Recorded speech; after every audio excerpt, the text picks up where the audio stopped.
autores usados como referência.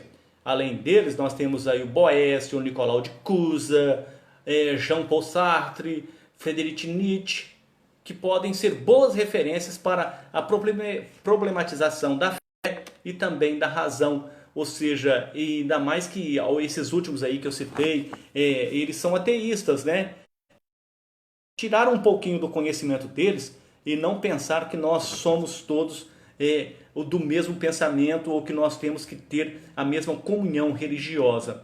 Outra atividade que eu poderia sugerir aí para uma aula de filosofia no ensino fundamental, depois de expor o conteúdo, o professor ou a professora pode dividir em grupos e pedir para que eles entrevistem as pessoas que estiverem presentes sobre a importância da religião para as suas vidas, sobre o significado da fé e sobre a noção que fazem do sagrado. Isso aí é o que vamos conseguir tirar aí deste momento aí dentro de um templo religioso. E é importante diversificar, levar a vários lugares religiosos e não buscar apenas os templos cristãos para que os estudantes percebam as diferenças entre as religiões. Desconstruam aqueles preconceitos, principalmente a respeito daquilo que é levado a eles desde a infância, seja pelos pais, seja pelos avós, ou seja mesmo pelos professores, né? Nós temos que desmistificar as religiões de matriz africana. O Brasil é ecleticamente um país religioso. E percebam a diferença e a diversidade no discurso religioso. É importante também conversar com uma pessoa que se identifique com a agnóstica, ou seja, um ateu, para que esses estudantes percebam que a fé não é uma condição indispensável para a ética e que da mesma forma que são muitas as vias pelas quais as pessoas aproximam-se da religião, muitas também são as vias pelas quais as pessoas se identificam-se como ateus ou ateias, né? As pessoas são ateias ou ateus. Ô Marlur Delgado Arquette, um abraço para você. Claro, estamos ótimo, cada vez melhor, viu? Debater e explicar sobre o capitalismo, o marxismo, a alienação do trabalho. Aí fala assim, mas onde é que nós podemos as fábricas, para as metalúrgicas, para os supermercados, os shoppings, as comunidades alternativas, as ecovilas, se você tiver uma ecovila na sua cidade, para o aterro sanitário, imagina só os alunos visitando um aterro sanitário, ou assentamentos dos movimentos trabalhadores rurais sem terra. Em Uberlândia tem muitos assentamentos. Aqui na região da Zona da Mata tem poucos, acho que quase nenhum assentamento de trabalhador rural sem terra. Principalmente porque lá na região de Uberlândia, no Triângulo Mineiro, lá é tudo terra boa para plantar, né? Não tem morros, não tem montanhas, como ocorre aqui na Zona da Mata. Bom, o que nós podemos aí sugerir de bibliografia? Karl Marx, Friedrich Engels, Max Weber, Adam Smith, são alguns dos principais nomes de que tratam o capitalismo, não é? E a atividade sugerida? Bom, seria interessante se o professor ou a professora pudesse levar os estudantes a lugares opostos, para que eles pudessem perceber as consequências do capitalismo, inclusive ambientais e humanas. Em uma fábrica, eles poderiam conversar tanto com os operários como com os diretores a respeito de salário, benefícios, horas de trabalho, qualificação necessária para exercer tal cargo e o conhecimento que eles possuem das atividades desempenhadas pelos colegas. Mas o que visitar? Os próprios centros urbanos ou áreas comerciais das comunidades, que são abertos, parecem ser muito bom. Ô Sônia Rezende, quanto tempo, hein, Sônia? Um abraço para você, Sônia, aí de Uberlândia, um abraço para você por aceitar o nosso convite, participar dessa videoaula conosco sobre filosofia. Bom, como eu estava falando, nós podemos aí visitar também os meios sociais atinentes a todos.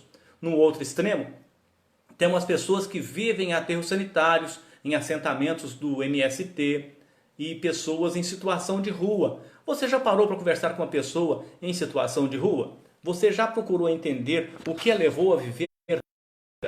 Bom, e o contato com essas pessoas pode alertar os estudantes para as vivências que desconhecem, os motivos que levaram as pessoas a determinada situação e como desfazer os preconceitos e estabelecer relações aí cada vez maior com o que está ao nosso redor na vida, né? E que a gente muitas vezes faz aí vistas grossas ao capitalismo. A depender do nível econômico dos estudantes, é possível realizar com eles algumas atividades em prol da população visitada, como arrecadar brinquedos, arrecadar roupas, agasalhos e até mesmo doar comidas. E aí a noção de justiça pode ser estudada a partir de uma visita a um tribunal de justiça. A relação entre a ética e a justiça. Lugares que nós podemos sugerir é um Tribunal Regional Federal, Tribunal de Contas do Estado. Ah, você não mora na capital? Você mora aí no interior? Tem o Tribunal de Justiça, tem o fórum da sua cidade que você pode visitar. É só o professor agendar, o diretor agendar, que alguém desse espaço vai receber os estudantes.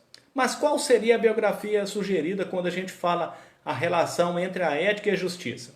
Bom, o professor então pode tratar de um filósofo específico ou tentar fazer um mosaico entre diversas abordagens a fim de mostrar as variadas concepções de justiça ou até mesmo a construção do termo como o conhecemos hoje. Platão, Aristóteles, Cícero, São Tomás de Aquino, Maquiavel, Thomas Hobbes, Rousseau, John Locke, Immanuel Kant, Norberto Bobbio, Michel Foucault.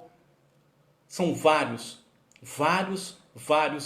filósofos aí que debateram e se debruçaram horas e horas e muitos estudos em cima desse tema aí. E podem oferecer contribuições conceituais para as aulas. Para tratar da relação entre ética e justiça, nós temos aí Adela Cortina, um ótimo referencial teórico e de fácil leitura. Ok, Gregório, mas quais seriam as atividades sugeridas?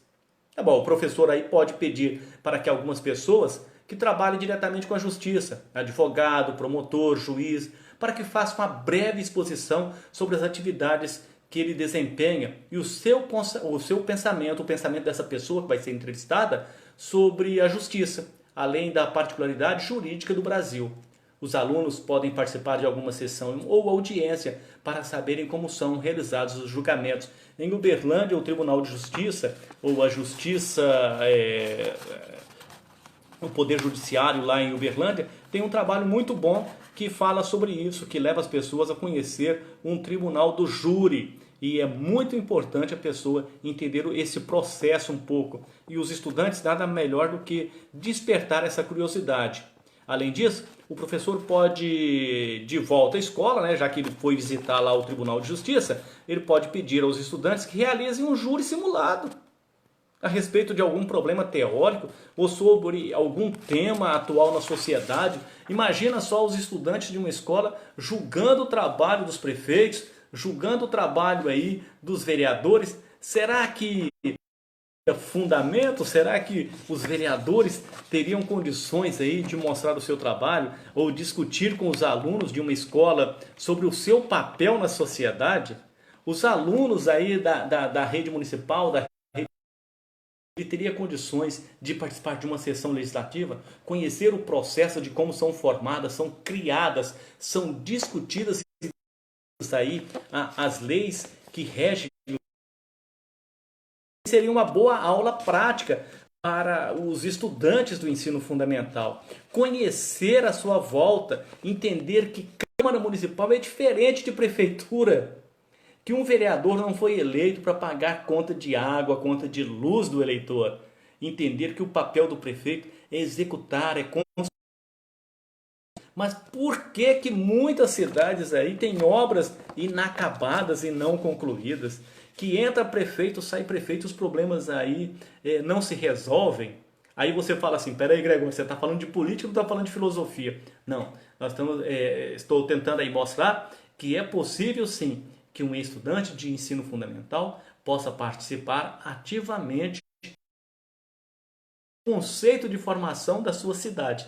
E isso aí não é demais a um professor que tenha um pouquinho mais a mente aberta, que possa levar a discutir a ética. Será que é necessário mesmo um bom salário para vereador e esse ainda querer receber em troca alguma coisa, botar uma lei para o povo? Então, aí sim entra a discussão filosófica do que, quanto é e por que é que as pessoas agem em desconformidade com a ética e a moral. Aí sim a gente discute a filosofia. Portanto, gente, mais do que nunca é necessário que as instituições educacionais introduzam esse tipo de educação e ensinamento em suas grades curriculares. Após 5 semanas, nós chegamos ao final destas aulas de filosofia da Uninter, Faculdade do Estado do Paraná. O polo ao qual estou vinculado é o de Uberlândia, Mineiro. Lembro que esta aula vai estar disponível em minha página social do Facebook e também no canal do YouTube, Discutindo Filosofia com Gregório José.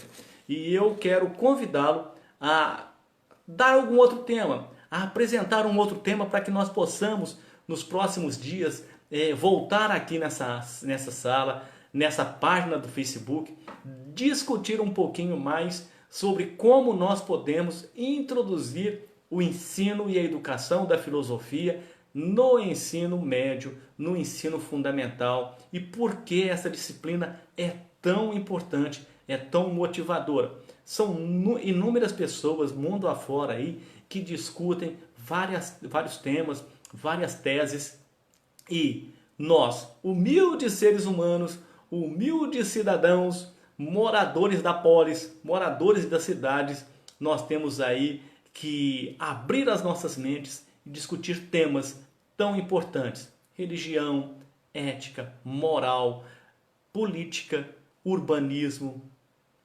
Mas precisamos sair dos nossos quadrados. Precisamos entender um pouquinho mais que nós fazemos parte.